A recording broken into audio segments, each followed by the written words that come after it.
They did not rule nations. They financed them. They did not wear crowns. But kings depended on them. For more than 2 centuries, one family quietly shaped wars, empires, and the global financial system. This is the story of the Rothschilds. For most of human history, power came from land, armies, and royal blood. Whoever controlled territory, and soldiers controlled the world. But the Rothschild family proved something far more dangerous. Real power comes from money and from information. Their story begins in the late 18th century, inside the Jewish ghetto of Frankfurt, Germany. A man named Mayer Amschel Rothschild ran a small business, trading coins, rare antiques, and historical artifacts. At first glance, nothing about him suggested global influence. He lived modestly, worked quietly, and stayed far from royal courts. But Mayer noticed a simple truth others ignored. Kings were always at war. Wars were expensive, and royal treasuries were constantly empty. Rulers needed money more than loyalty, and Mayer decided to become the man they depended on. He began lending money to nobles and princes when traditional sources refused. But his true advantage was not wealth alone. It was organization, speed, and trust. Mayer trained his 5 sons personally, teaching them discipline, secrecy, and patience. Then he sent each one to a major European capital. Frankfurt remained the center. London became the financial heart. Paris, Vienna, and Naples completed the network. Together, they created something unprecedented, a private international banking system operating across borders, languages, and governments. While monarchies relied on slow diplomats and outdated messengers, the Rothschilds built their own intelligence network. They used private couriers, fast ships, coded correspondence, and trusted agents. Information that took weeks to reach governments arrived days earlier to them. This advantage changed everything, because markets react to information, and whoever controls information controls money. During the Napoleonic Wars, the system reached its peak. Europe was consumed by conflict. Entire nations borrowed massive sums just to survive. The Rothschilds financed weapons, uniforms, food supplies, and troop movements.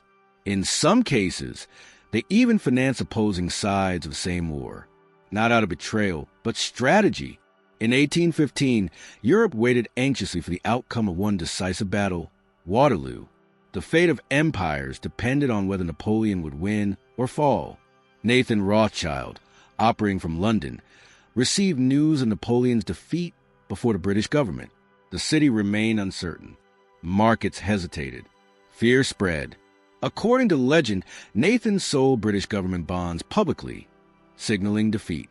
Panic followed. Prices collapsed. Then, quietly, through agents, he bought enormous quantities of bonds at historic lows. When official confirmation of victory arrived, prices surged. Whether every detail is perfectly accurate or partially myth, historians agree on one thing. After Waterloo, the Rothschild fortune expanded dramatically. From that moment on, governments no longer questioned their power. They financed railroads that connected empires. They stabilized collapsing national currencies. They managed government debts on an unprecedented scale. But unlike kings, the Rothschilds avoided visibility.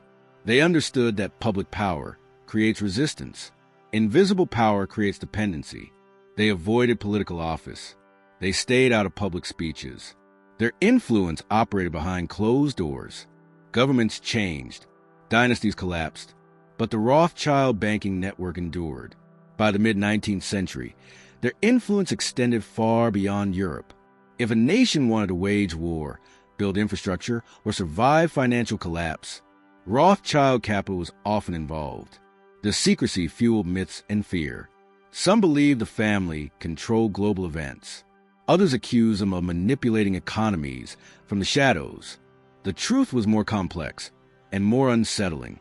The Rothschilds didn't need to rule nations directly. Debt created obedience, and influence did not require a throne. But no empire lasts forever. World wars, new financial regulations, central banks, and state-controlled currencies slowly reduced their dominance.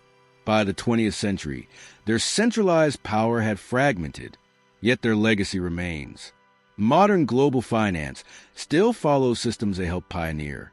International banking networks, war financing, financial intelligence. They prove that money moves faster than armies. That information shapes history, and that the most powerful forces are often unseen. Today, the Rothschild name no longer dominates global finance, but the financial system they helped create still governs the modern world. And that leaves one final question. If one family could quietly shape history through money and information, who holds that power now?